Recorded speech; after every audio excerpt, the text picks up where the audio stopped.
Imagine you are driving a brand new luxury car that you just bought with your hard-earned money. You park it outside your house and go inside to get some rest. The next morning, you wake up and find out that your car is gone. Stolen by a professional thief who can bypass any security system and make your car disappear without a trace. This is not a hypothetical scenario.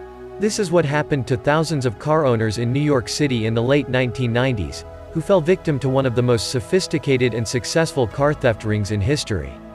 And the mastermind behind this operation was a former Chinese army intelligence officer named Min Jin-yong. Welcome to Clever Crooks, the channel where we explore the stories of the most brilliant and notorious criminals in the world.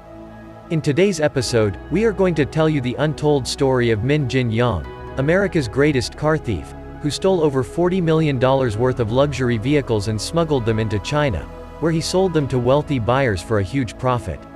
We will reveal how he built his empire, how he evaded the law for years, and how he was eventually caught and brought to justice.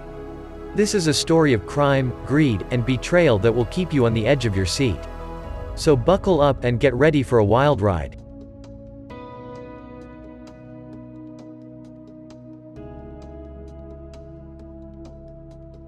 Min Jin-yong was born in China in 1964. He joined the People's Liberation Army at the age of 18 and became an intelligence officer. He was trained in espionage, cryptography, and hacking.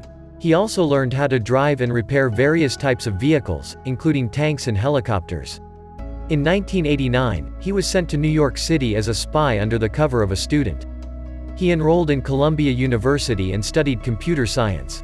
He also joined a Chinese gang called the Flying Dragons, where he made connections with other criminals and learned the ropes of the underworld. He soon realized that there was a huge demand for luxury cars in China, where they were very expensive and hard to obtain due to high taxes and import restrictions. He decided to use his skills and contacts to start his own car theft ring. He recruited a team of skilled thieves, hackers, mechanics, drivers, and smugglers. He also acquired sophisticated equipment such as scanners, jammers, lockpicks, and fake IDs. His modus operandi was simple but effective. He would target high-end cars such as Mercedes-Benz, BMW, Lexus, and Porsche that were parked on the streets or in garages. He would use his scanner to read the VIN number of the car and then hack into the DMV database to get the owner's name and address. He would then use his fake ID to impersonate the owner and order a duplicate key from the dealer. He would then use his jammer to block the signal of any alarm or GPS device on the car. He would then drive away with the car without leaving any evidence behind.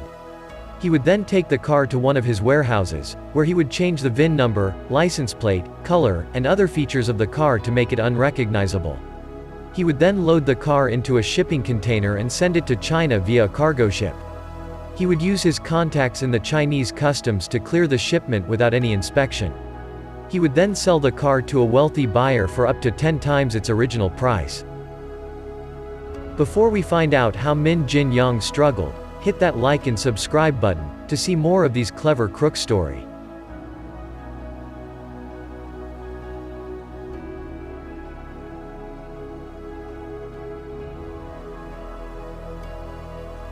Min Jin-yong's operation was so smooth and efficient that he managed to steal over 10,000 cars in less than 5 years. He made over $40 million from his illegal business. He lived a lavish lifestyle with multiple houses, cars, and women. He also invested some of his money in legitimate businesses such as restaurants, nightclubs, and casinos. He became one of the most powerful and respected figures in the Chinese underworld. However, his success also attracted attention from his enemies and rivals. Some of them were jealous of his wealth and influence. Some of them were angry that he was stealing their customers and territory. Some of them were afraid that he would expose their secrets or betray them to the authorities. They started plotting against him and looking for ways to bring him down.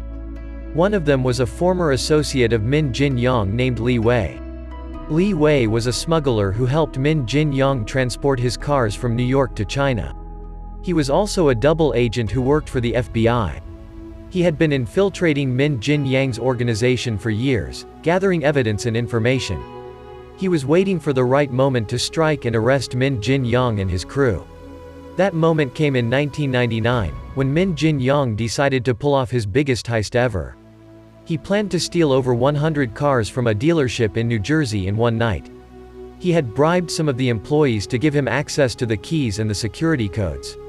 He had also arranged for a fleet of trucks and containers to transport the cars to the port. He was confident that he could pull it off without any trouble. However, he did not know that Li Wei had tipped off the FBI about his plan. The FBI had set up a trap for him and his team. They had installed surveillance cameras and tracking devices on some of the cars. They had also deployed agents and police officers around the dealership and the port. They were ready to catch Min Jin-young red-handed.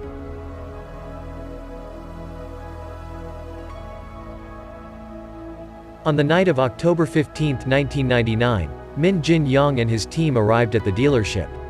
They used their fake IDs and keys to enter the premises. They quickly located the cars they wanted and started driving them out of the lot. They loaded them onto the trucks and containers and headed to the port. However, as soon as they left the dealership, they realized that something was wrong. They saw police cars and helicopters following them. They heard sirens and alarms blaring. They realized that they had been betrayed and ambushed. They tried to escape, but it was too late. The FBI and the police had blocked all the exits and surrounded them. They had no choice but to surrender or fight. Some of them tried to resist, but they were quickly overpowered and arrested. Some of them tried to flee, but they were chased down and captured. Some of them tried to hide, but they were found and exposed. Min Jin-young was one of the last ones to be caught. He was driving a black Mercedes-Benz S-Class, one of his favorite cars. He tried to outrun the police, but he was cornered in a dead-end street. He tried to ram his way through, but he crashed into a wall. He tried to get out of the car, but he was surrounded by agents with guns pointed at him. He tried to reach for his own gun, but he was shot in the leg and subdued. He was handcuffed and taken away by the FBI. He looked around and saw his empire crumbling before his eyes. He saw his cars being seized and towed away.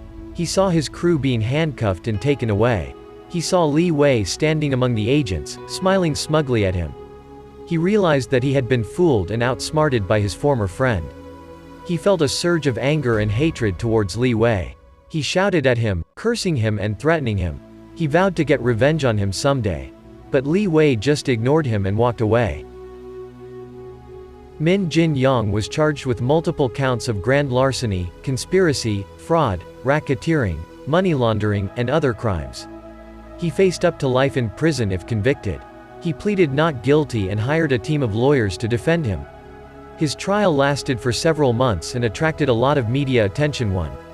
The prosecution presented overwhelming evidence against him, including video footage 2, wiretaps 3, documents, witnesses, and confessions from some of his accomplices who had agreed to cooperate in exchange for leniency.